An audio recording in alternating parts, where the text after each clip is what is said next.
அன்பர்கள் அனைவருக்கும் என்னுடைய முதற்கண் நன்றி வணக்கத்தை தெரிவித்துக்கிறேன்.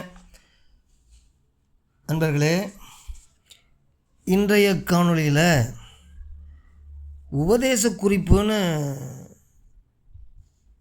உரைநடை பகுதியில் வருது இல்லையா, அந்த உபதேச குறிப்பில் சொல்லப்படுகின்ற நம்மளுடைய ஜீவனுடைய குணங்கள், அதான் நம்மளுடைய குணங்கள் என்ன என்பதை இப்போ பார்க்கலாம். ஏன்னா அது நிறைய பேருக்கு தெரியாதுன்னு நினைக்கிறேன். அதை தான் தெரிஞ்சுக்க வேண்டி தான் இதை சொல்கிறேன். ஒரு பக்கம் சிவகுணம்னு இருக்கும், இன்னொரு இடத்துல வலது பக்கம் ஜீவகுணம்னு எழுதியிருப்பாங்க. அது என்னன்னு தெரிஞ்சுக்கணும் இல்லையா? நம்ம ராமலிங்க சுவாமி பாடல்கள் அனைத்துமே இறைவனை நோக்கி பாடியிருக்கிறது தான். பாடியிருக்காரு. அதனுடைய பொருள் தெரிஞ்சுக்கிறது கொஞ்சம் கஷ்டம், பரிபாஷையாக சொல்லியிருப்பார். இதில் நம்ம குணம் 8 சொல்லியிருக்கிறது மாதிரி எழுதியிருக்கிறாங்க. 8 குணங்கள் இருக்குன்னு. அதனால தான் அந்த குணம் என்னென்னங்கிறத நம்ம இப்போ தெரிஞ்சுக்குவோம். இந்த 8 குணங்கள் இல்லாமல் மேற்கொண்டு ஒரு 3 குணங்கள் நம்மக்கிட்ட இருக்குது. அது என்ன சொல்லுவாங்கன்னா, சாத்வீகம், ரஜோகுணம், தாமச குணம் அப்படின்னு குணங்கள், 3 குணங்கள். இந்த குணங்கள் மட்டும் இறைவனுக்கு மட்டும் கிடையாது. முதல்ல நம்ம குணத்தை தெரிஞ்சுக்கிட்டு இறைவனுடைய 8 குணங்களையும் அதே பகுதியில் சொல்லியிருக்கிறார் இல்லையா, அதனை தெரிஞ்சுக்கிட்டால் நம்ம எல்லாத்துக்குமே நல்லது. இறைவன் என் குணத்தான் அப்படின்னு போற்றப்படுகிறான்னு நான் சொல்லேன். அந்த அவனுக்குரிய 8 குணங்களுக்கு நேர் எதிர்மறையான குறைபாடுகள் உள்ள 8 குணங்கள் உயிர்களுக்கும் இருக்குது. அது இப்போ சொல்கிறேன். பராதீனன். முதல்ல பராதீனன்னா தன்வயத்தவன் அல்லாதவன், அதாவது மற்றொன்றை சார்ந்து தான் இயங்குபவன் அர்த்தம். எதை சார்ந்து இவன் இயங்குறான்? இந்த ஆன்மா எதை சார்ந்து இயங்குது?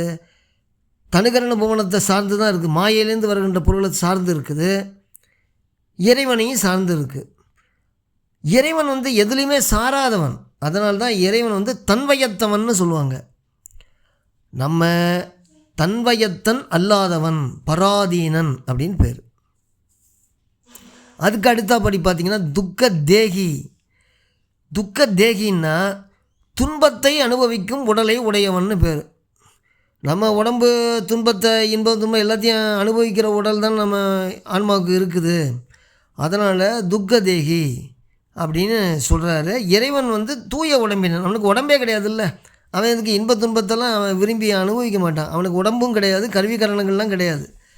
அதனால் அவனுக்கு தூய உடம்பினன். நமக்கு துக்க தேகிங்கிறார். அதுக்கு அடுத்தபடி செயற்கை உணர்வினன். செயற்கை உணர்வினன்னா இயற்கையாகவே அறிவு இல்லாமல் கருவிகள் மூலமாக அறிவை பெறுபவன்னு அர்த்தம்.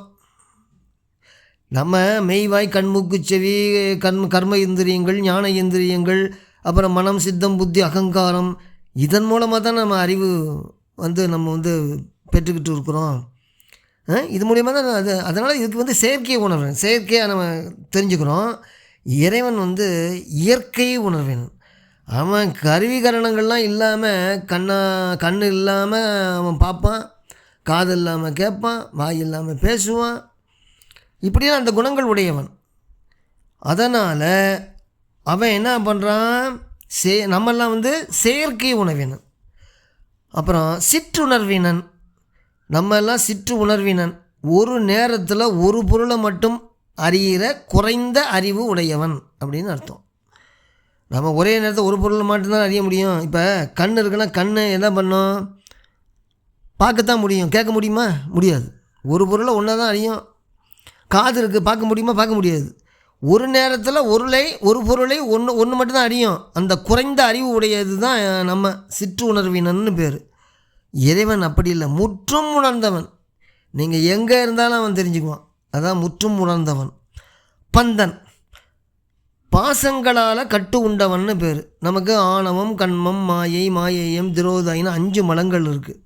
அதான் ராமலிங்க சுவாமி மலங்கள் 5 வென்ற பூரணமே தனித்த பூரண வல்லபம் அப்படின்னு சொல்லுவார். இதுக்கு நேர்மாறாக இறைவன் பாசங்களிலிருந்து நீங்கியவன். இந்த ஆன்ம இந்த மலங்கள்லாம் அவனே இல்லாத, அதுக்குனால தான் அவன் நின்மலன்னு சொல்லுவாங்க. அமலன் நின்மலன் அப்படிலாம் சொல்லுவாங்க. அதுக்கு அடுத்தபடி காடின்யன்னா அருள் இல்லாதவன், நம்மகிட்ட அருளே இருக்காது, அன்பு இல்லாதவன், அருள் இல்லாதவன், கடினமான தன்மை கொண்டவன்னு பேர். காடின்யன்னா இறைவன் பேரருள் உடையவன், அவன் அருளே வடிவு, அருளே இதுன்னு அகவலில் படிக்கிறோம் இல்லையா, எல்லாம் அருள் தான். அடுத்தபடி நிற்பவன், முடிவில்லாத ஆற்றல் இல்லாதவன் யார்? நம்ம. முடிவில்லாத ஆற்றல் இல்லாதவன் யார்? நம்ம. அதுக்கு பேர் நிற்பவன். அவன் முடிவு இல்லாத ஆற்றல் உடையவன். அவன் பவர் பார்த்திங்கன்னா சொல்ல முடியாது, அது கவுண்ட்லெஸ் மாதிரி, அந்த மாதிரி. அப்புறம் மல தேகி, நம்மெல்லாம் அழுக்கு மலம் உடம்பை உடையவங்க. தெரியுமில்ல, ஏற்கனவே சொல்லியிருக்கேன் இல்லையா, அழுக்கு மலம், ஆணவம், கண்மம், மாயம், திரோதாயி, அப்படிலாம் நிறைய அந்த அழுக்கு, இன்னும் நிறைய அழுக்கெல்லாம் இருக்குது.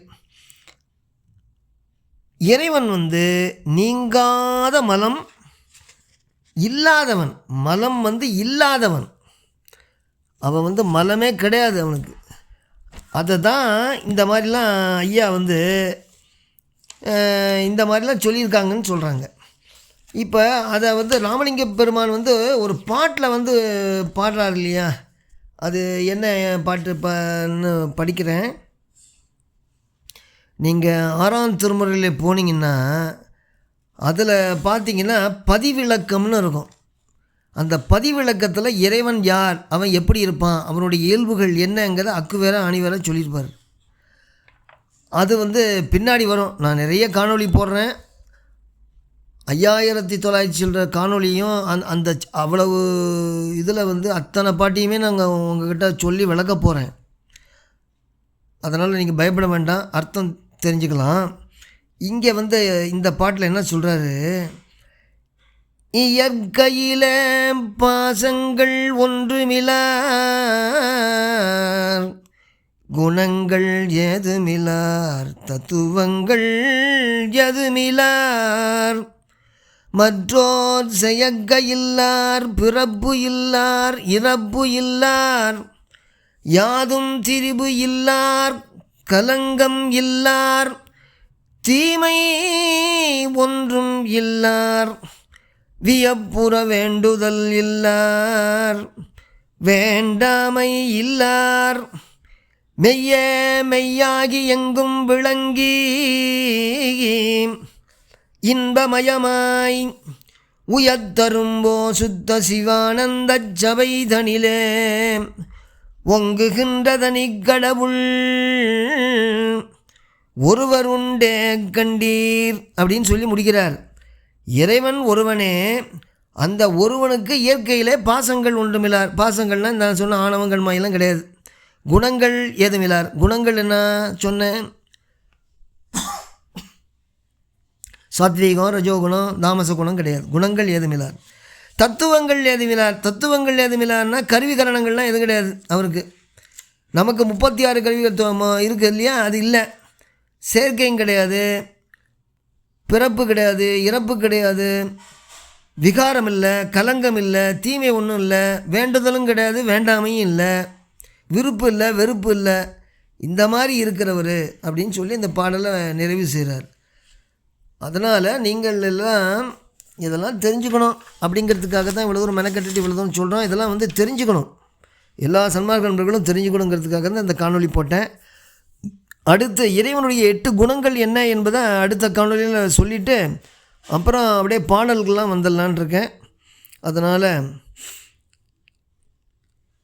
எல்லோரும் சேர்ந்து